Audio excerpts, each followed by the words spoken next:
We have been looking at various words in the scriptures that talk about our Christian life, and today we're going to actually look at two words that go together, the word I am. We're looking at John chapter 8, verse 58. Jesus made a startling announcement about himself in these verses, announcement that really rocked some of the Jewish leadership. Jesus said to them, he said in verse 58, I truly, I say to you, before Abraham was, I am. It's very instructive to note here that he didn't say before Abraham was born, I was born, or I was around, or whatever. He says, I am. And that was a very important terminology for the Jewish people because they understood that that was a reference to God himself. Matter of fact, the Jews were so upset in verse 59, therefore they picked up stones to throw at him, but Jesus hid himself and went out of the temple. They knew exactly what Jesus was referring to, and it very much upset them, so much so that they tried to kill Jesus. So I want to go back to Exodus chapter 3 and verse 14, and look at the passage of Scripture here that the Jews knew very well, and they knew exactly what Jesus was trying to say. Jesus was not claiming to be pre-existent only, that he existed before Abraham. That was true, but there's more to it than that. Jesus is claiming to be God, and the Jews knew what he was talking about.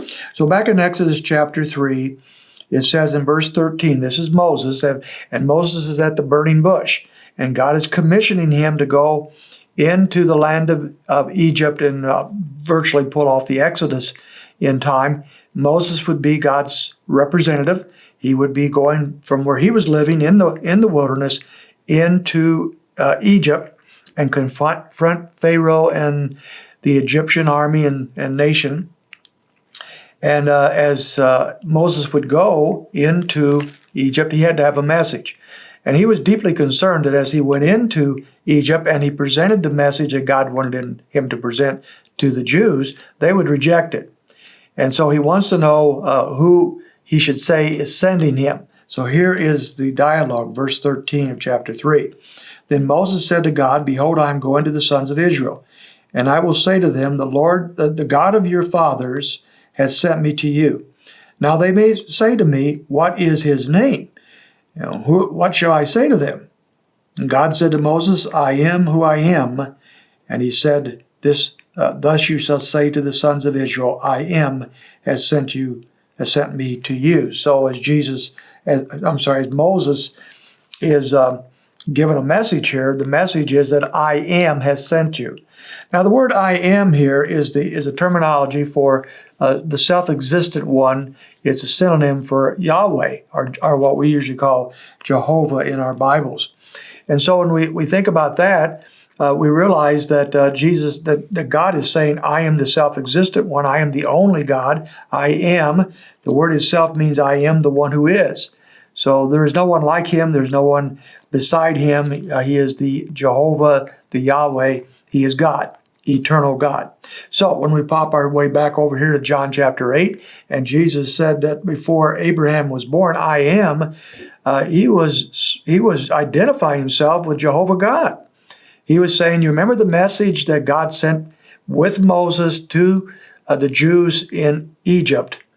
The message was this, I am has sent you. Jehovah, Yahweh, God has sent you to bring you out of bondage and into the promised land. And it was because of that message sent by God through Moses that the people would ultimately follow Moses out of Egypt. So Jesus is picking up on that, and the Jews know exactly what he's saying. He is not simply saying, I am a great prophet, or I'm a great teacher, or I am sent by God, or I'm pre-existent. None of those things. All that was true. But what he was saying is, I am Jehovah God. Not simply a God or a part of God. I am God. I am identified with Jehovah himself. So the people want to kill him. And that's what we find over and over in the Gospels as Jesus presents who he is, either by a message such as this or by signs and miracles. Whatever Jesus said, for the most part, the people rejected it and turned against him. But it's important to note now, we're going to start looking at the I am statements of the book of John. It's important to note that we start with this one. The I am is reflective of Jehovah God, of Yahweh, And so he is saying that I am God, and here is what I am. So we're going to have an enjoyable time the next 7 times together as we look at the 7 I Ams of the Gospel of John. I hope you can join us and be enriched by this teaching.